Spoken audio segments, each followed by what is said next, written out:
Hey guys, welcome back to the channel.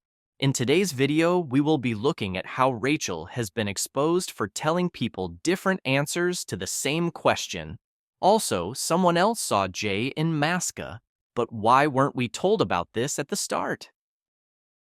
So Callum did a TikTok live based on Jay Slater, and we got some very important information given to us. This was a very long video, so I'm going to break it down into parts so we can analyze what's being said. I picked up on multiple things, and I personally think that Rachel was controlling the narrative. I think that there's things that haven't quite. For me, listen, I'm an overthinker. I read between the lines on absolutely everything, and I pick at everything. I really pick at people until I get the answer, and people crack. And I was asking questions on different occasions, and I was getting different answers every time. Stories were changing, and that's the vibe I got. People were panicking, and shit was hitting the fan. That is the vibe. So Callum said that he thinks Rachel was controlling the whole narrative, and he isn't the first person to say that. Personally, I think that too, and I have seen quite a few people say that as well. Remember, Callum was actually in Tenerife and spoke to Rachel multiple times, so for him to say that he thinks Rachel is controlling the narrative really says a lot about this case. She knows more than what we were told, because I believe Brad went and told her the full story and she was trying to protect Brad, and while doing that, she diverted all of us away from the truth as well. Also, Callum says that he was getting different answers every time he was asking questions, which is a clear sign that there was a lot of people lying. And seeing as he spoke to Rachel, I would assume that she was one of these people who was telling a lot of lies. I mean, if you look at the way. Was it panic over my son's missing, my friend's missing, or was it panic, oh God, we've got squeaky bum time because we've done something and we're in shit? So, when it comes down to Debbie, Debbie was obviously very, very hysterical.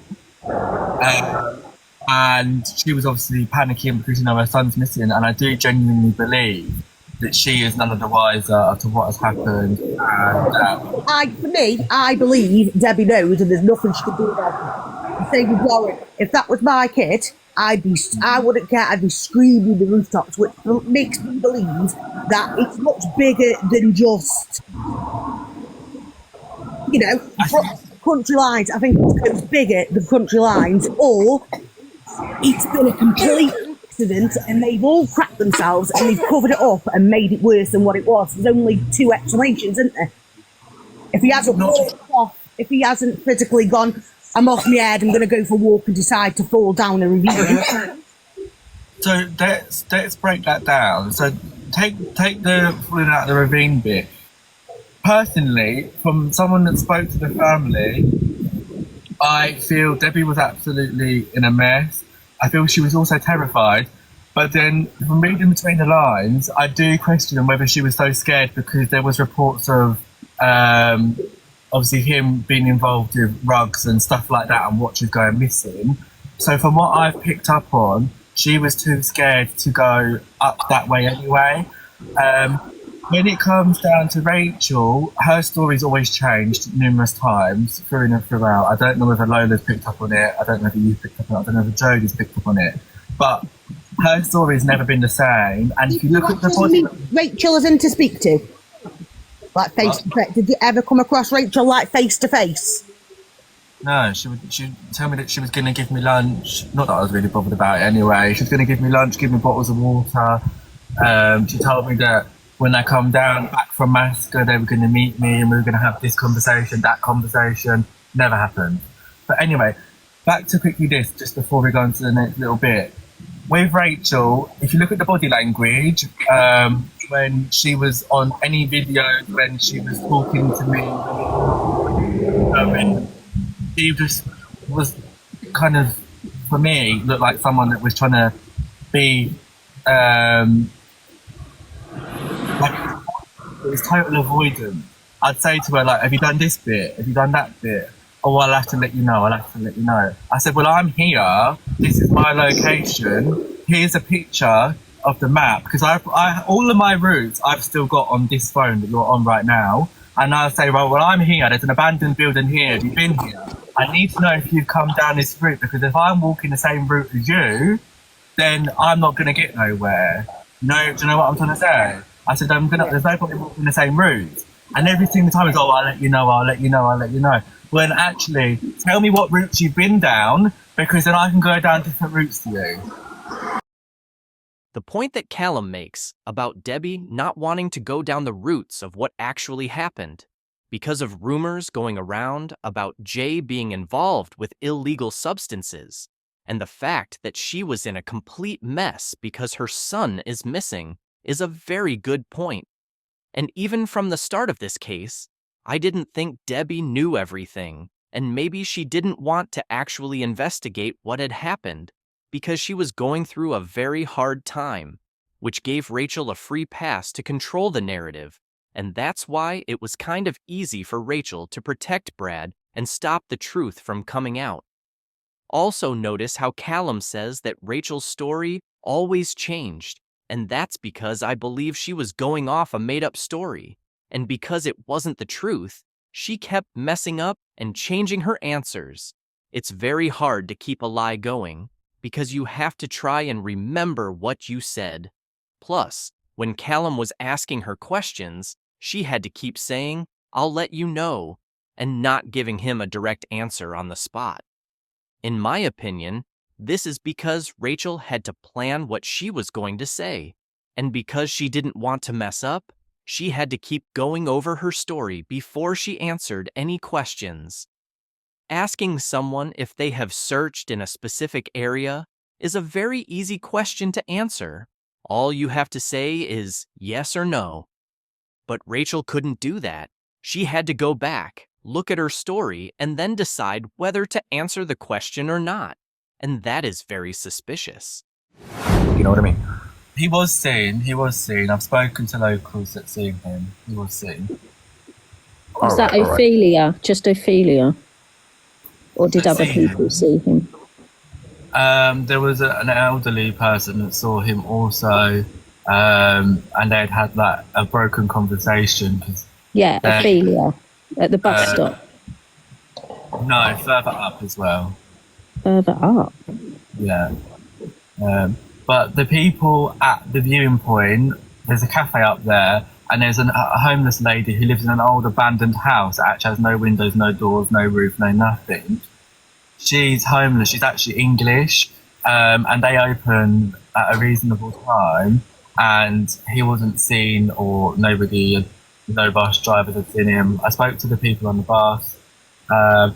Ophelia, was in the car. Is Ophelia, so you say someone else saw him further up and spoke to him. Do you know what they said? And was that Ophelia again from the car, or is it just someone else? Ophelia was in the car, and that was down at the bus stop, so it's like a wooden bus stop. If you see me looking away, it's because I'm picturing it. And that was down at the wooden bus stop, and there's a pub like over here. That's where they spoke. It was further up. But could that not just be a friend of Ophelia's, though? You know what I mean? And she's like, "Oh, if somebody asks you, it's like we saw this guy walking." You know, I don't know. It's strange that was never mentioned, though. Yeah, it's very strange. Isn't it? So, do you know what she said to him? No, I don't. No. There is something very interesting that Callum said there, because he says that someone else saw Jay further up, and it wasn't Ophelia. So that means that someone else saw Jay, and they actually spoke to him as well. So who could this be, and why wasn't this mentioned at all? I have never heard of anyone else seeing or speaking to Jay, other than Ophelia. Could this be someone that Ophelia is friends with? Or did someone actually see Jay walking up the mountains? Because if this is true, then it would prove that Jay did leave the Airbnb and started walking uphill. This implies that he wasn't chased, but it doesn't confirm that nothing happened at the Airbnb. Because Jay could have left the Airbnb and tried to escape from a situation that he was in, which included Ayub and Rocky. but I do think it's strange that this wasn't mentioned. Obviously, I haven't looked into things really that deep yet, but I think if we put two and two together, I think it's probably quite evident that he wasn't there the whole time. I mean, what do you think about that, Lola? Sorry, I just had to answer my door and I've just run back. But why it took them so long? Why they asked why it took so long for him to be found, and I'm saying obviously we haven't really dived too deep into it yet, but I think it's quite evident that he wasn't there the whole time. I agree, because there's no way that amount of dogs wouldn't pick anything up. So Callum says that he doesn't think Jay was there the whole time, which is why it took so long to find him. That is also another thing I can believe, because for them to have all the dogs searching, which are trained to find people, and also having helicopters, how did they not find Jay sooner? It's very strange. And if you remember down the rapids making the video where you could hear animals and there was a lot of noise in the mountains very late at night, then suddenly, the next day Jay was found, it makes you think that Jay could have definitely been put there. Callum talked about a lot of information in this TikTok live, so we will break it down in parts. But what I will say is that we needed someone who was actually in Tenerife when the search was going on to speak some truth and want to find justice for Jay. And because Callum was in Tenerife, he experienced the situation firsthand and must know what was going on. Callum says that he will find the truth, and personally, I do believe that he will put pressure on people, and hopefully that leads to someone coming forward and actually telling us what happened. At the moment, we are still far from the truth, but I believe that we will get to the bottom of this case, and there will be justice for Jay. Thank you for watching.